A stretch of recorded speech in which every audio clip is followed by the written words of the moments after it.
Good morning, Sully. How are you doing today? Pretty good, man. Thanks for taking a few minutes. I know it's a busy weekend, Christmas Eve and everything, so we appreciate you taking a few minutes to get us filled in on some high school basketball.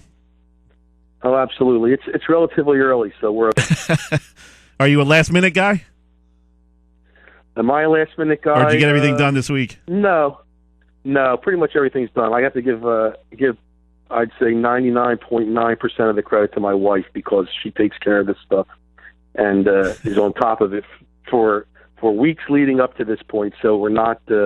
Hopefully, we're not rushing around and all today. But smart man, right there. We're pretty much set. We're pretty much set to go. Always give the wife the credit, right?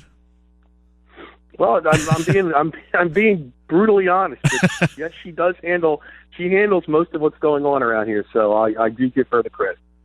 Good stuff. What's the Christmas Eve like at the Minnicks? Is that the big night or Christmas Day? How do you guys handle it? No, Christmas Day is still the big day. We'll have a couple friends over for dinner tonight. Nothing real crazy, but a couple friends over for dinner tonight. Then we'll maintain the tradition of reading the night before Christmas, and hopefully we wake up tomorrow morning not before. Usually, in the past, we're usually one of the first houses in the neighborhood to be awake. You know, it's generally dark and no lights anywhere except the tree lights and stuff from and the lights on the neighbor's house and stuff. But I'm pushing this year to hopefully it'll be at least 7 o'clock before we get up. What's on the menu tonight? Should I stop by? I don't know exactly what's completely on the menu. I think we're having I think tonight might be just some pasta and meatballs and things along that line tonight. But there you go. Sounds like you got a pretty good weekend lined up. Yeah, it'll be good. And then we'll have some more family and stuff over. Obviously tomorrow. Any last minute crush for the job for the getting some stories together for the weekend? No, we're done. I'm officially on vacation now, so awesome. I've got the holiday week off, so I put together a few things last night, and we're good till the turn of the new year. Are you gonna miss all the holiday tournaments? Yeah, will we see you in a gym somewhere? I don't think you'll see me in a gym somewhere. That would probably be out of the question. I think at least this week.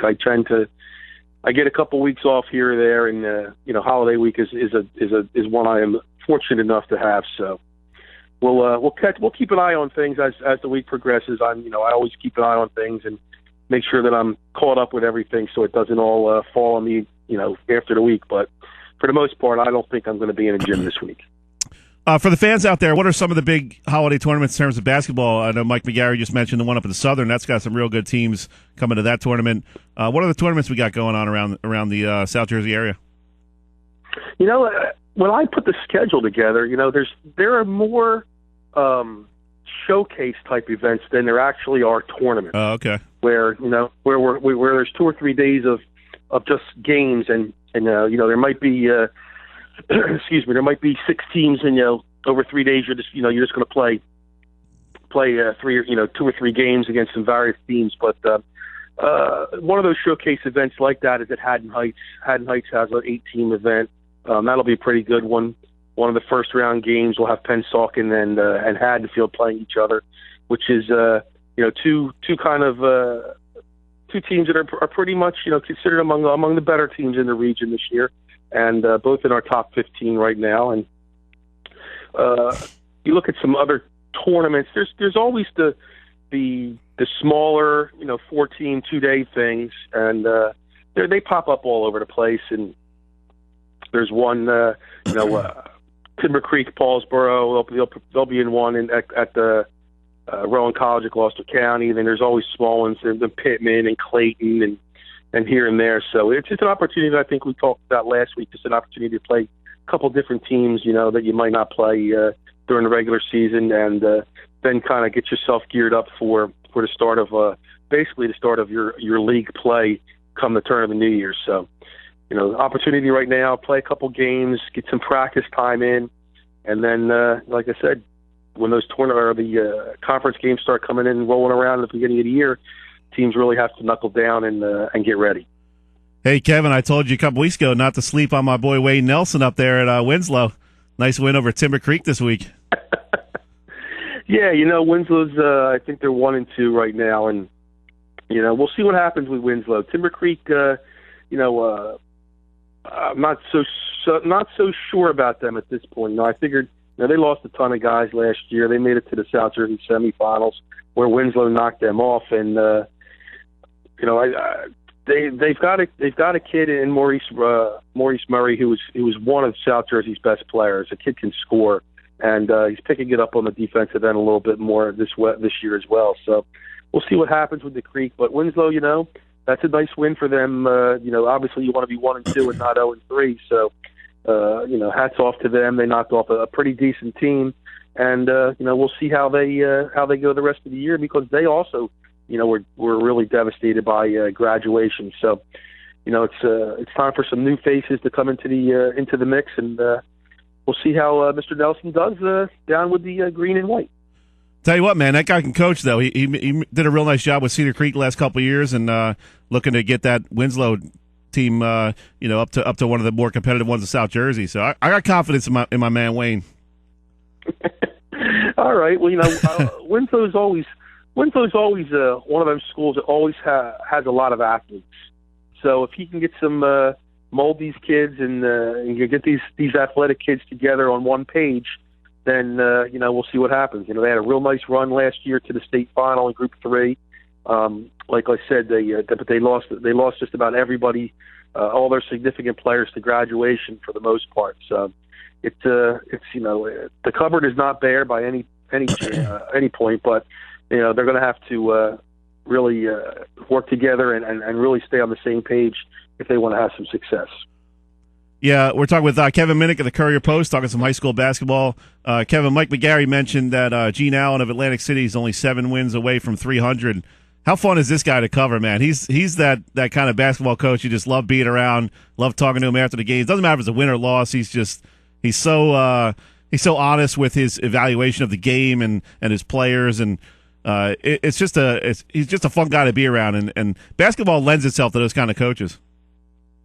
Yeah, you kind of hit the nail on the head there with Gene. Is that Gene will be brutally honest, and that's something that you really like, because any coach can just kind of sugarcoat things. We had a bad game, or we did this, or we did that. But Gene has always been brutally honest. So he tells you, if you don't like the way somebody played, he'll tell you don't like it. And the emotion that he has, and the passion that you see from him on the sideline, it's not an act. He really gets into it. He really wants the best for his kids, and he's willing to kind of almost stick his neck out there, for his players. In a few words, he will get on them. He will jump up and down. He will rip his jacket off or whatever he happens to be wearing that night. The shirt comes out of the pants, hanging out. Gene really gets into it. So, Atlantic City, the tradition of Atlantic City basketball is pretty obvious to people, especially down the shore.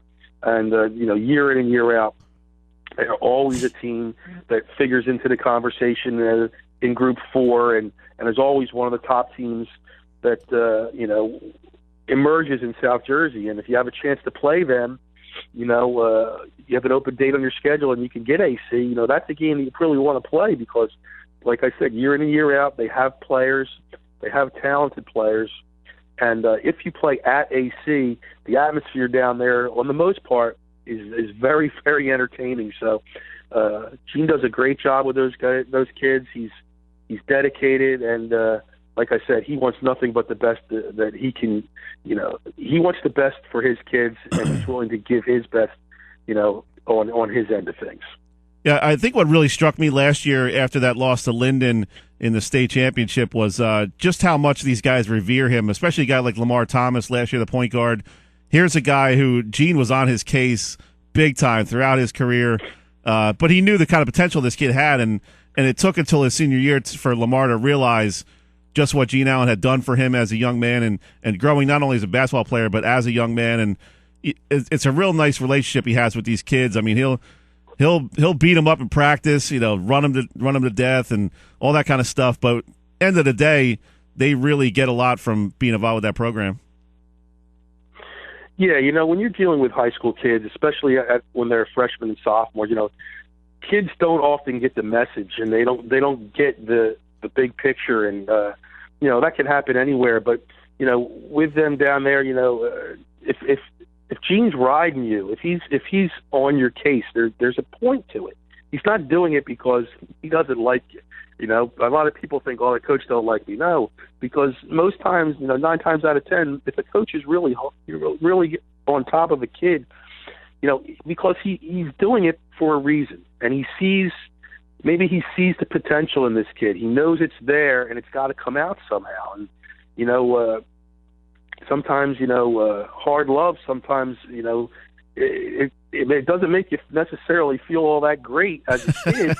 But you've got to understand that there's a bigger picture, and there's a method to the madness. And Lamar really came along last year, was a leader on that team, and they don't get to the state final without Lamar Thomas. So obviously a lot of coaches, there are coaches that scream and yell, but for the most part, you really think that there's a method behind it. There's a reason behind it, and it's not just a knee-jerk reaction to a missed basket or a poor execution or something along those lines. That there really is a reason behind it. And I think with Gene, like I said, the passion that he has for the game, the passion he has for his kids, that he wants to see what's the best for them.